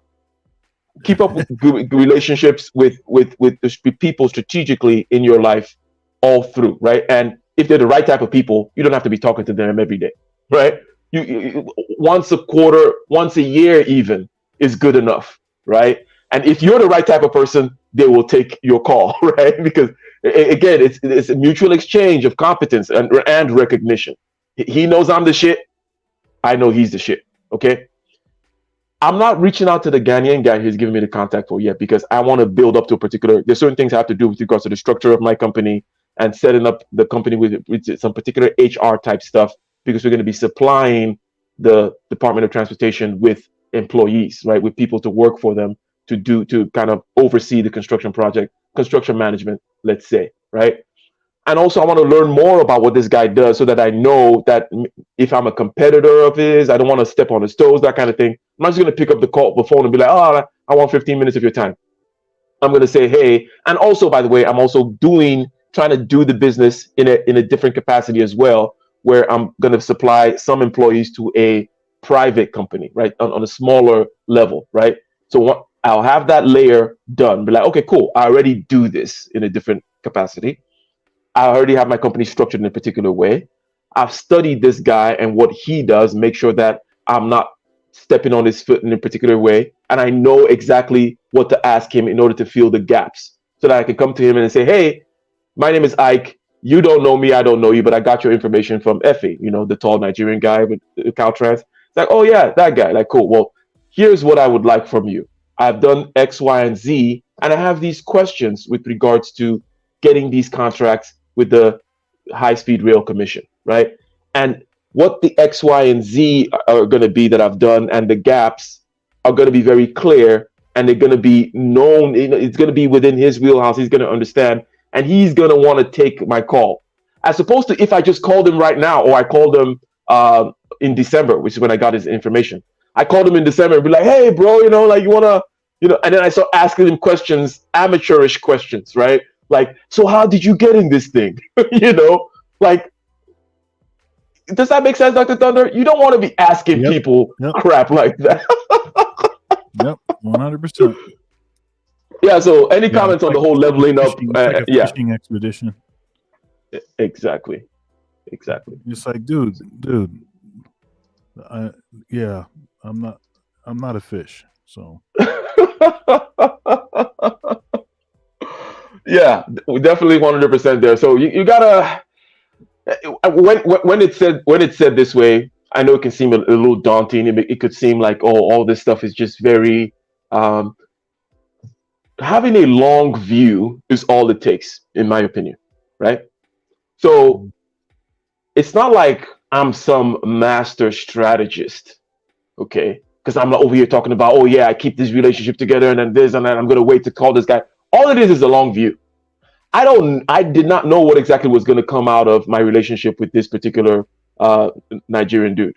Nor do I know what may come out of these different other relationships that I foster that are based on competence. I don't know, but I know that it's a good thing that I have these people around. Okay, and I'm quite selective with the kind of people that I'm in touch with. I don't know what may come out of it at some point, but it's a long view. Same thing. So when he gave me this contact information, I don't just reach out to this person. I have a long view. I don't know. It's not a completely storyboarded what it's going to be, but I know I don't know enough yet to be talking to this guy. I do know I got to structure my company in a particular way. I know it's better if I've done it before in a different capacity and then reach out to him and say, so that I had a very specific question for him. Like, hey, as a matter of fact, I am at this particular junction or juncture, and I could go left or I could go right. Okay, what do you think will be the best way? Do I go this way and be a corporate blah, blah, blah? Or I go that way and become an adjunct blah, blah, blah, blah, blah. And then he's like, oh, you know what? Great. I actually went through that issue 2 years ago. And here are the blah, blah, such and such and such. As opposed to just come to him and be like, as you said, treat him like some kind of a fish, like try to hook him. It's like, no, I've done my homework. I've done all these things. You don't know me. I don't know you.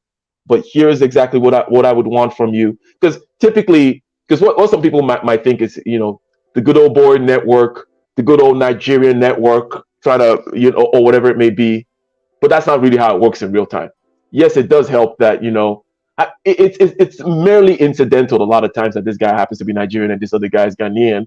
I can use that because I think that might be a cherry on top. It may help lubricate things a little bit, but if I don't have my ducks in a row, I'm useless to him.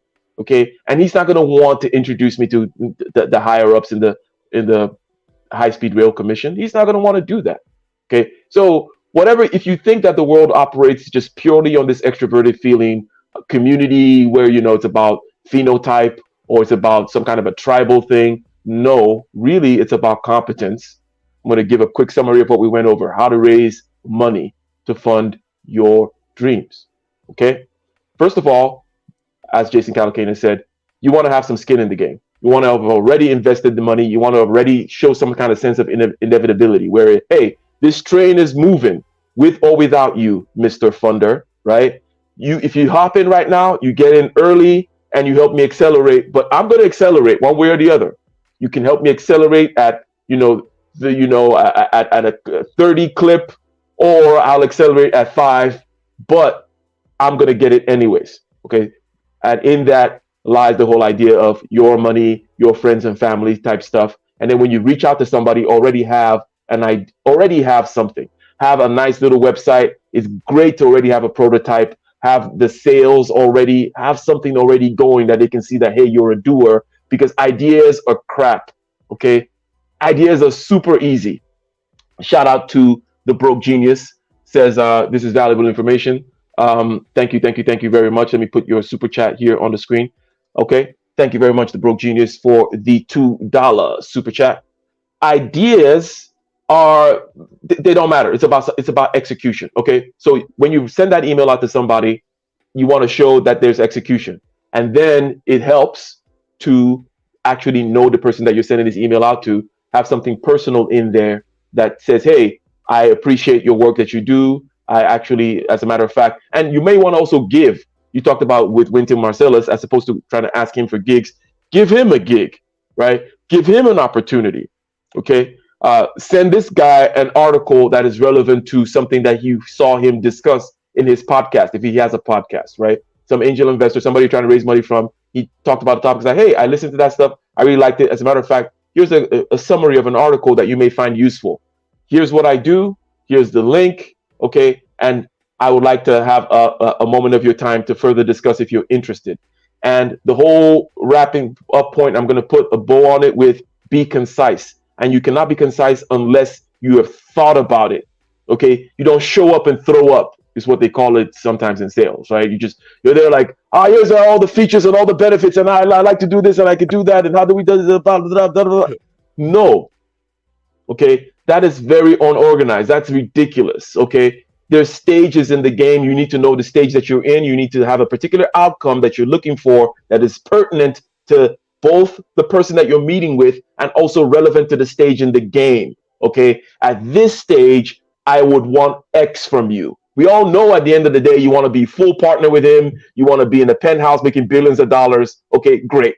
But what do you want at this stage? And that requires you to sit down, script it, think about it, every meeting, every phone call. I do it even for phone calls. And perhaps it helps if you're not a natural talker, right? Because then you really have to think before you talk, right? You sit down, you think like, okay, what do I want? What is my intention out of this? And what is the claim that I'm making that is going to be relevant to this person? Any final thoughts here, Dr. Thunder, about all this good stuff we just went over? Yeah, no, I mean, I thought that was a good summation. I was actually starting to wonder. We got to about halfway through, and I was like, we're not going to make it. But we did actually make it. Maybe at a later date, maybe we'll talk a little bit about maybe some grant writing and some of that kind of stuff. And I've done my fair share of grants, but I'm not a prolific grant writer or anything like that. But I do understand aspects of how that game is played.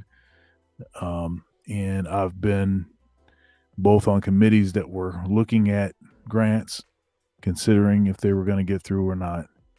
And I've also been the person doing the grants, and I've done them for, in academia. I've done them in sort of, all over the place, different sort of arts organizations and stuff that have money. I've applied for grants there, and sometimes I've been successful, sometimes I've not been successful. So yeah. Mm-hmm. Yeah, we should definitely do that. It's something I wanted to kind of put into this conversation, but then that's because I foolishly thought that we might need to pad the conversation, but that's never the problem. That's never Nope. It's never the problem over here. So hopefully, ladies and gentlemen, this was useful.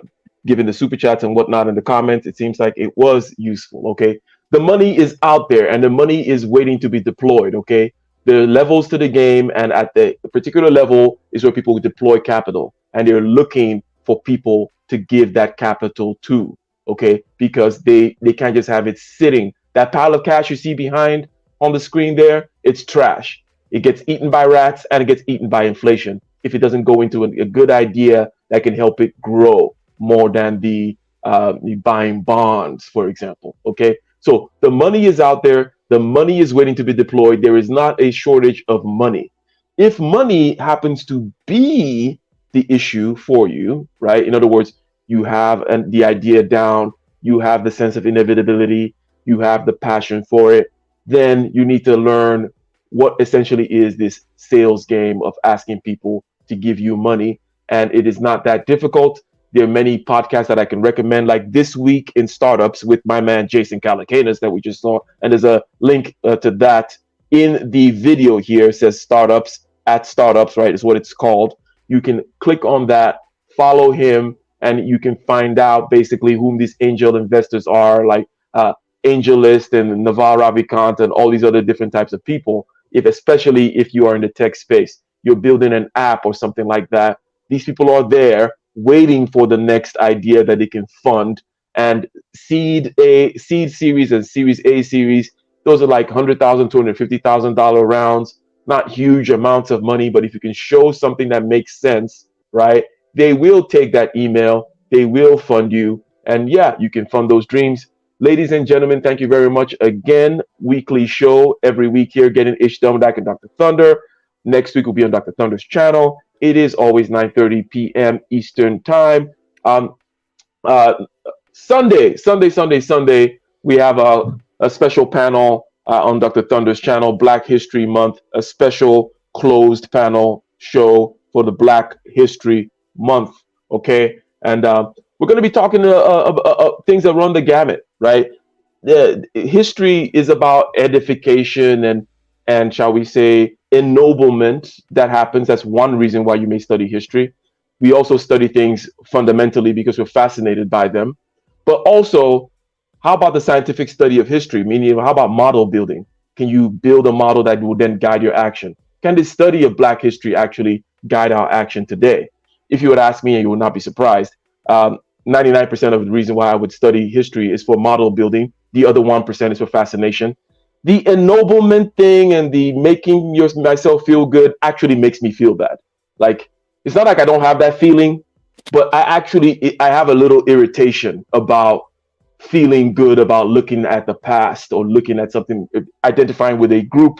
It's a personality thing. I get it. But trust me, my personality type is quite effective in the world. Okay, so if you can learn something about my personality type, and I can learn things about other personality types as well, but if you can learn about how to be effective in the world, you learn from people like me. Okay, and one thing that we tend to focus on is like, how can we build a model that guides action as opposed to just all about self-esteem? So this might be one of the things that we talk about, right? Is it ennoblement and self-esteem aspect, but is it even possible to study from history, get a model that can then help us with, getting out of whatever predicament that we're in, or maybe chart a better course for the future? But Black History Month, Dr. Thunder's channel, 4 p.m. Eastern Standard Time, Sunday, the place to be. And we are out, ladies and gentlemen. Peace. Peace. In the Middle East.